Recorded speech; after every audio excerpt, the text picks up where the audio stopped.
Francis Lalanne. Oui. D'abord sur le mot réalité. Ce qu'on voit à la télévision, que ce soit le journal de 20 h ou le Loft, ce n'est pas la réalité. C'est un discours. Non, c'est quelque chose qu'on nous présente comme étant la réalité. Et moi, pour, contre, je trouve que c'est pas intéressant comme débat. Ce que je voudrais savoir, c'est qu'est-ce que ça nous apprend, cette histoire, sur nous-mêmes, sur le monde dans lequel on vit, sur la société, sur la dictature médiatique, sur tout ça. D'abord, j'aime bien qu'on équilibre les choses.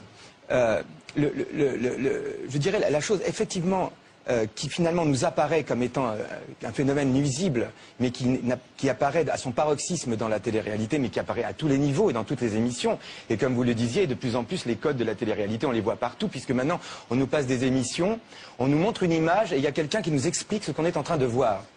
C'est-à-dire qu'on ne peut même pas se faire une idée par nous-mêmes de l'image qu'on est en train de voir. Il y a un commentaire qui nous indique comment on doit penser et voir la chose. C'est remplacer finalement le talent par la notoriété comme valeur de référence. C'est ça pour moi le grand crime, le grand péché, et ce qui, à un moment donné, est moteur de décadence sociale à travers le monde médiatique. Et le côté positif, je voulais dirais... dire que des gens inconnus il y a des 15 jours, simplement parce qu'ils se sont retrouvés dans un Loft, sont devenus plus célèbres que des chanteurs et des acteurs.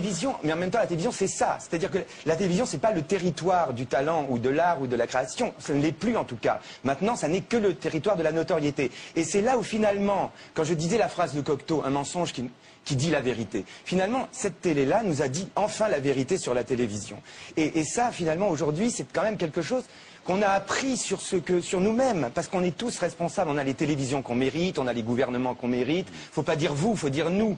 Et on a tous appris finalement qu'on avait basculé quelque part et qu'on n'était plus vraiment forcément à la recherche de l'art, du talent, mais qu'on était finalement avec la télévision dans une relation avec la notoriété, et que cette relation n'était pas forcément une bonne chose pour notre propre développement intellectuel. Mais alors, justement, quand on regarde la télé, qu'est-ce qu'on attend à la télé-réalité du tous? Quel est notre rêve secret? C'est de voir la jeunesse foutre un coup de boule à Castaldi.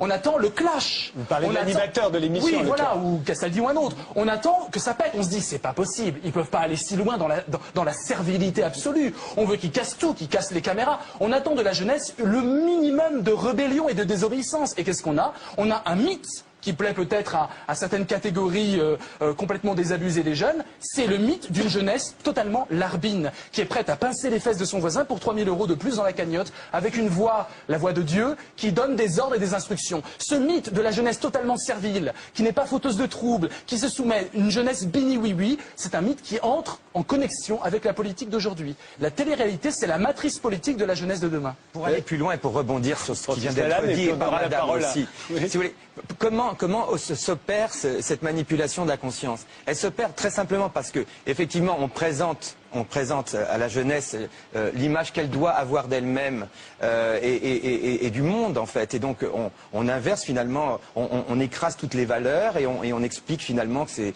aux jeunes, finalement, qu'il va falloir qu'ils soient individualistes, qu'ils soient plus solidaires, etc. Mais la magie s'opère par le simulacre présenté comme étant la réalité. C'est grave les mots. Quand vous prenez des gens, que vous les mettez dans un bocal, ou dans une cage comme ça, et que, comme vous disiez, monsieur, on n'est pas dans la réalité. Quand vous prenez un rat dans un laboratoire, vous mettez dans une cage, il ne se comporte plus comme il se comporterait dans la réalité. Et c'est pareil avec des gens. Or, on vous présente ce comportement de ces gens-là dans ce bocal comme étant la réalité, parce qu'on vous dit c'est de la télé-réalité. Et c'est dans cette manœuvre subliminale... On pourrait appeler ça de la télé expérimentale, d'après vous? On pourrait appeler ça de toutes les manières que vous voulez, mais pas réalité. Déjà, que la télévision n'est pas ce qu'on y voit n'est pas la réalité, mais n'est que manipulation. Là, en plus de ça, on arrive maintenant, ça n'était pas le cas du temps de Pierre Bellemare et de tous les pionniers qui ont inventé la télévision au départ. C'est un objet magique qu'on allait pouvoir créer, etc. Oui. Maintenant, c'est devenu clairement un territoire répressif, un territoire où on essaie finalement de manipuler les consciences et de créer un monde qu'on va pouvoir manipuler de toutes les manières, de manière politique, par l'argent, etc. etc. Je vais parler de décrire le vice, l'horreur, et tout ça est dans la littérature, c'est dans le cinéma, c'est dans les livres. Donc ce n'est pas ça qui a fait le succès de la télé-réalité. télé-réalité. C'est trois choses. Non, non, mais c'est trois choses qui ont fait le succès de la télé-réalité, tout simplement. C'est que la télévision, c'est un lieu où on nous montre quelque chose. Alors il y a un train-train, puis tout d'un coup, il y a quelque chose de nouveau. Ce truc qui est nouveau, tout le monde va le regarder parce que c'est nouveau. Et puis quand ce truc arrive, il y a trois choses qui apparaissent. D'abord, l'idée que demain, peut-être que celui qui regarde peut se trouver à la télé, donc peut acquérir une notoriété. Et c'est cette notoriété qui devient la valeur de référence. Deuxième chose, l'interactivité.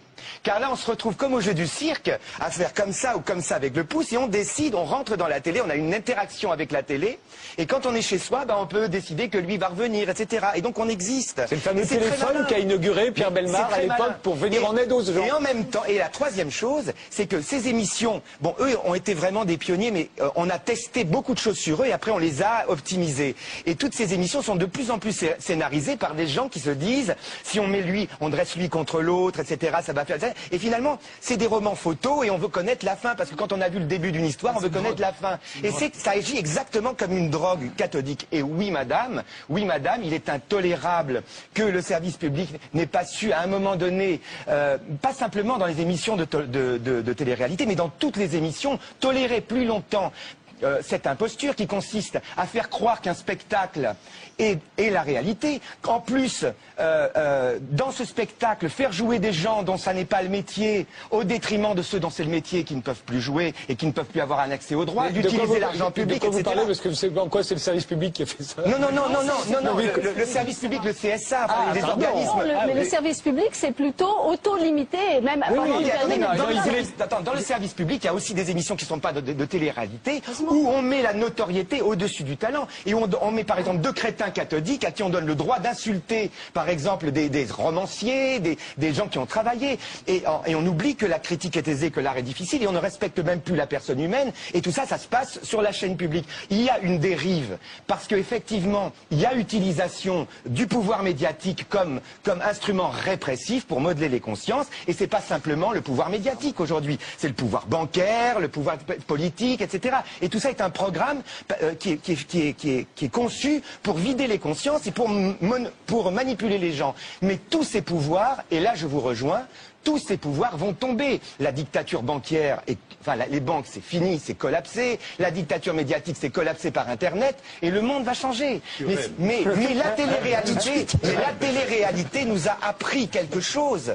Elle nous a appris ce qu'était la télé. Ce qu'était devenu la télé. La télé-réalité, c'est une situation artificielle. Oui. Elle n'a de sens que si on prend des individus, on les met sur une île, c'est une situation de crise en général, de stress, privation de sommeil et alcool. C'est ça le cocktail gagnant pour l'île de la tentation et tout ça. Privation de sommeil, alcool. Ça donne des nanas qui sont prêtes à tout, qui sont hagards, qui disent au confessionnal, au début on les met en plein soleil, on leur fait des confessionnals de 2 heures avant d'avoir la phrase qu'on attend. Et puis à la fin, la pauvre nana, elle comprend ce qu'on attend et en bout de 3 minutes, elle crache ce qu'on attend d'elle. Donc on fausse la réalité, c'est une mascarade totale. C'est surtout des canevas. C'est surtout un canevas cliché. C'est ça. C'était vraiment un canevas cliché. On sait très bien que l'on veut montrer clichés, des plus réactionnaires. Oui, mais bien sûr. L'arabe de service, la bonne de service, chacun a son identité assignée, on n'en change pas, on n'évolue pas. C'est absolument abject. Vous êtes très réactionnaire de cette talent, j'ai l'impression en tout cas. Oui, c'est très réactionnaire. C'est une télé-réactionnaire. Vous êtes très réactionnaire, j'ai l'impression vis-à-vis de ce sujet. Depuis tout à l'heure, je vous entends parler du sujet, mais d'une manière super violente. Vous avez l'air complètement euphorisé, comme c'est le sujet de votre vie en fait. Vous êtes toute votre vie, vous êtes battu contre ça. Il a raison, mais un tel taux d'énervement sur un sujet si pourtant si quand vous entendez Solaire dire Kenza, elle a un minois d'écrivain, on a du mal à en décolérer. C'est-à-dire l'écriture, la littérature Solaire, c'est quand même éditeur chez Gallimard. Kenza, je l'aime beaucoup, elle a un minois d'écrivain. Mais à l'époque, vous n'oubliez pas la fascination qu'exerçait. Je pense qu'il y a beaucoup d'intellectuels qui ont démissionné avec la télé. Pourquoi? C'est pour ça que c'est très important dans le débat public. Très très important. L'intelligence, c'est aussi résister. Mais il y a un moment donné... tu résistes en regardant autre chose, tout simplement. Non, quand tu rentres le soir du boulot, tu regardes la télé. Michel, moi j'ai jeté ma télé. Tu vois, aujourd'hui, il y a pire que la télé-réalité. Il y a le journal de 20 h. Voilà.